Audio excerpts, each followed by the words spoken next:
Hi, welcome to Paranormal Kativity. Today I want to discuss an invention that happened in the very late 70s and early 80s that pretty much revolutionized spirit communication. I did address this specific form of spirit communication in my collab that I did with Michael not that long ago, so if you watched my video that was on his channel, you're already a little bit familiar with this, but today I want to go into more depth on the Spiricom Spirit Communication Device and also with George Meek, one of the people who created it. So George Meek had gained somewhat of a small fortune from his inventions and patents in air conditioning throughout his career. So at his 60th birthday, he decided he wanted to retire completely and travel the world with his wife in search of basically like spiritual enlightenment and different things that other forms of spirituality around the world had tapped into that maybe he wasn't as familiar with. One of the things that he was able to experience firsthand in his travels was energy healing. And while he was traveling around and experiencing a lot of different things, he took photographs along the way, which anybody would, you're traveling the world, but he was able to actually capture a photograph of energy being transferred through somebody in an energy healing session. And he was very fascinated by this. So this started a whole thing of trying to capture photographic evidence of different forms of energy transference. And he did this through his travels and once he got home. So there are tons of different photographs of him, what he claimed to be out-of-body experiences, where you could see an apparition away from a person's body and an ethereal cord connecting them. He also had pictures of like people just with energy all around them, and usually those were done in sessions where he had a lot of psychics and otherwise enlightened people at his house for that period of time. One of the things that he did that I found to be super cool was he had some experiences where he experimented with plants. And what he did was he would try and energetically influence the plant to see how it would grow under different circumstances, which is very similar to the frozen water experiments, which I don't know if I've addressed here, but if you haven't seen them before, it's basically water was either told or prayed over in either loving ways or very mean, disruptive ways, and it would freeze, and the fractals that created would turn out in very different patterns, whether it had been talked to in a positive or negative way. Well, he essentially did this before that happened with plants. And so he would surround a plant with love and encouragement and try and be very, very happy around it. It would flourish. And then there were plants that he would threaten and yell at and scream at, and they would just grow very weak and limp and very small compared to the ones that he was being nice to. Now we get to where the Spiricom started. In the late 70s, he met with Bill O'Neill. He was a very talented psychic and a colleague of his, and they started working together to try and develop some form of spirit communication tool. So this device worked on the theory that they came up with that radio waves exist around us all the time, which is a fact. There are radio waves around us always. You just have to have a device with an antenna and some type of ability to change channels and frequencies to be able to tune into the different radio signals around you. They had a theory that there are also hundreds of spirit realms around us at all times, and that you could develop a type of electronic device that could channel into those different frequencies in a very similar way to be able to hear through them and sometimes communicate back and forth between them. So that was what they were working with in theory. So at first, how the experiments were conducted is that O'Neill would be speaking out loud to the energies that he felt around him, and Meek would just be running the equipment, which would create this very loud droning hum, and as O'Neill would speak into it, his voice almost kind of got wrapped up into the humming tones because the sound of the droning sound was made up of tones that mimicked the human adult male vocal range. So there were some times where his voice would be similar tonally to what was being projected throughout the room. So it would kind of mix in and warp and have kind of a weird tone to it. They did this for months, where O'Neill would just be talking to the energies around him, trying to get something back. After months of doing this, they started hearing somebody talking back to them. The voice that they heard identified itself as Dr. George Jeffries Mueller, who used to be a professor at a college, and he also used to work for NASA. But he was deceased. He'd passed away quite a few years before their encounter, but what ended up transpiring was that they were able to communicate back and forth about the Spiricom device. Pretty much what Dr. Mueller was trying to do, it seemed, was give them tips and advice on ways to improve their device for the entities that wanted to speak from that side to be able to communicate as easily as they were able to communicate as well. So there was a lot of technical jargon and a lot of things being said back and forth to try and make improvements on the device to make it more user-friendly for everybody. So between 1979 and 1982, they got over 200 hours of recorded dialogue back and forth between Dr. Mueller and them. These clips blew my freaking mind whenever I heard them, and so I do want to include some here. There are more in the links below if you feel like you want to listen to these further, but I'll go over my thoughts on them once you guys get to hear them here. What's that again?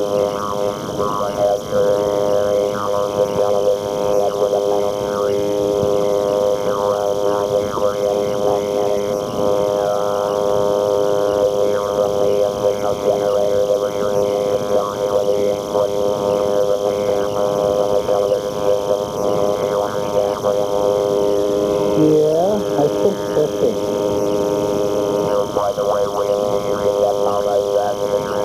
No, I didn't, Doctor. I got that 5-faceted from Edmund.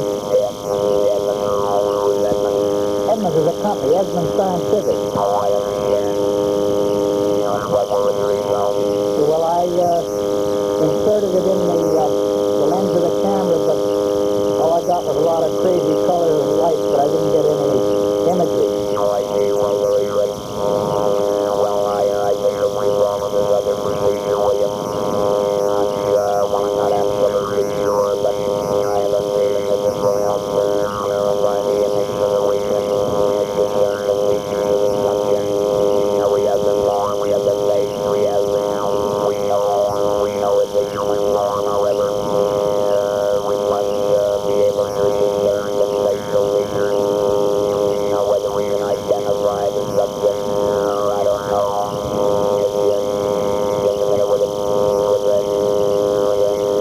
Doctor? I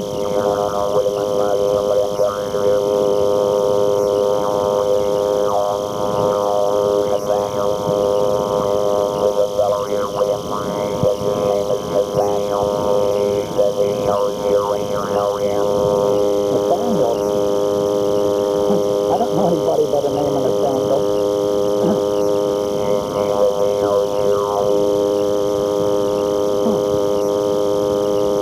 I don't recall.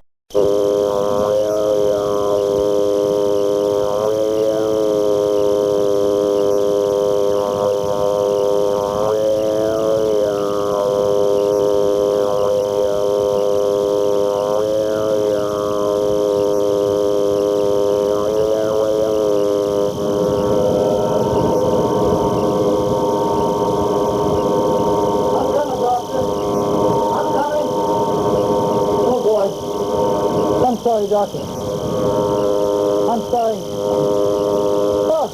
Oh boy. I just went downstairs for a cup of coffee. I'm sorry, Doctor. Yes, sir? Did you make that telephone call yet? No, sir. Well, I insist that you're here with you.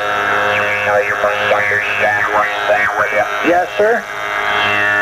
You'll not be here forever. I cannot guarantee how long I can be visiting here. However, I will do my best. You understand, will you? Yes, sir. There's a time and a place for everything. So, as I have mentioned before, there's some things I think you should be aware of.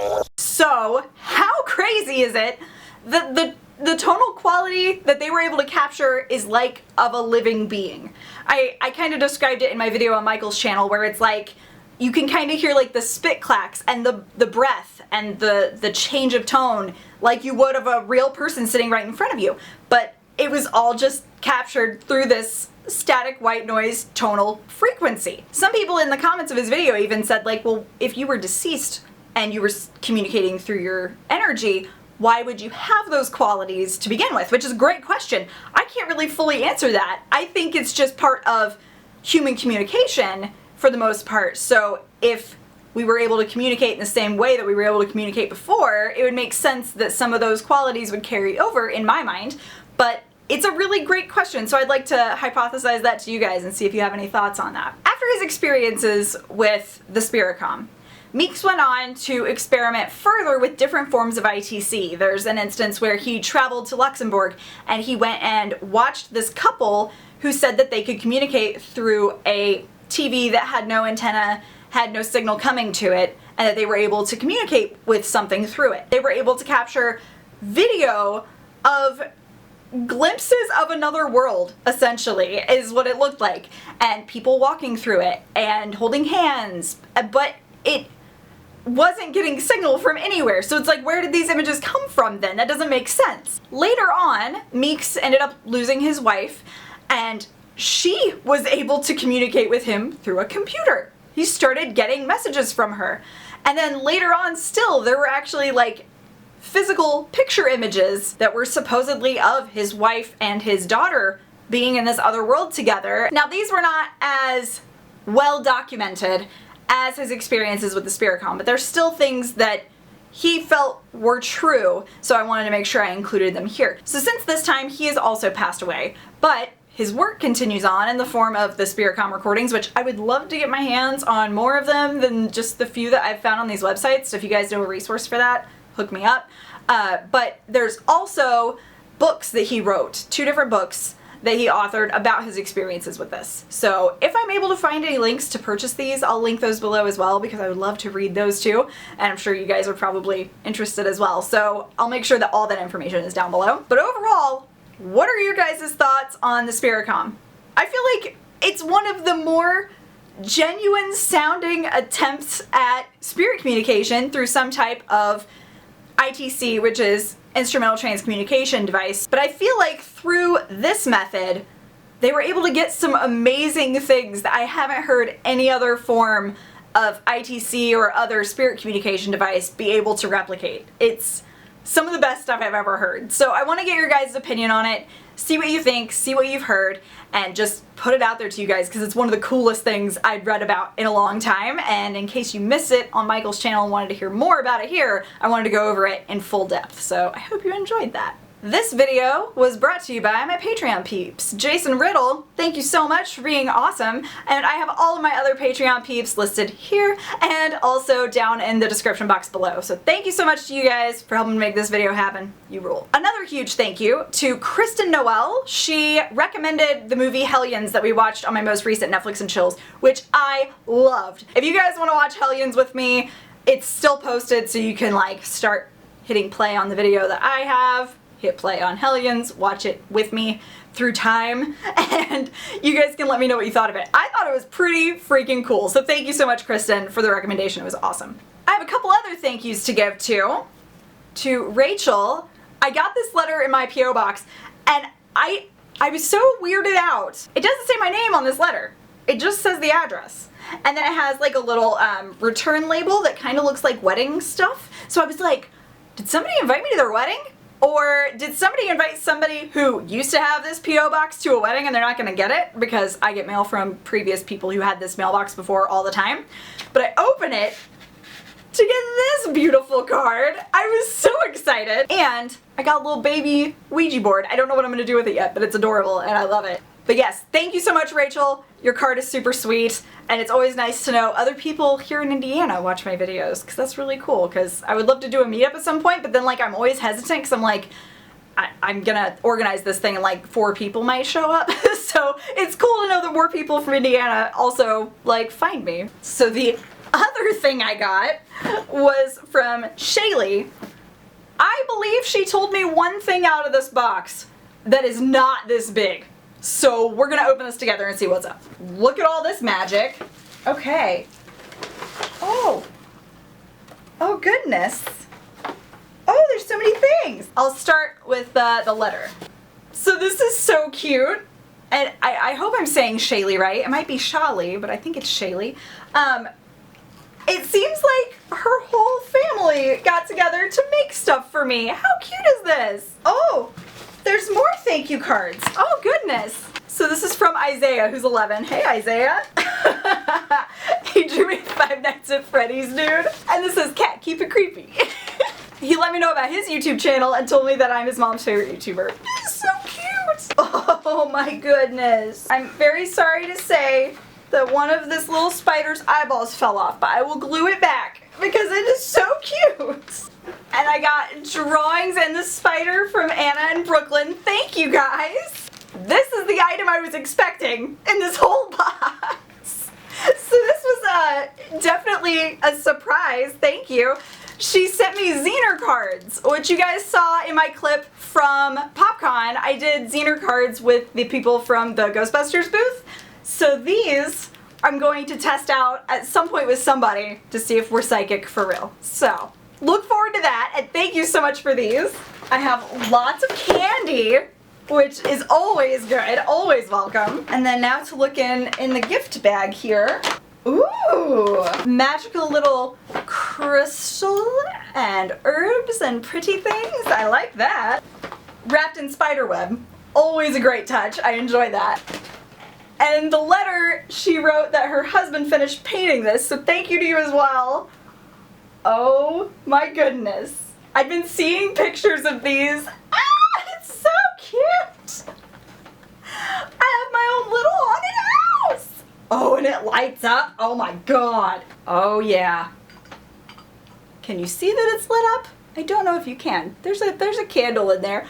How cool is that? Thank you so much to all of you guys for sending me this beautiful family gift. That's the cutest thing ever. Thank you so much. Thank you guys so much for watching. If you liked this video, please do give it a thumbs up. If you didn't, you can thumbs it down. That's okay too. Be sure to subscribe if you haven't yet and turn on notifications. That way you get notified every time that I upload. Thank you so much for watching. I'm Kat, and this is Paranormal Kativity. Have a strange day. Bye!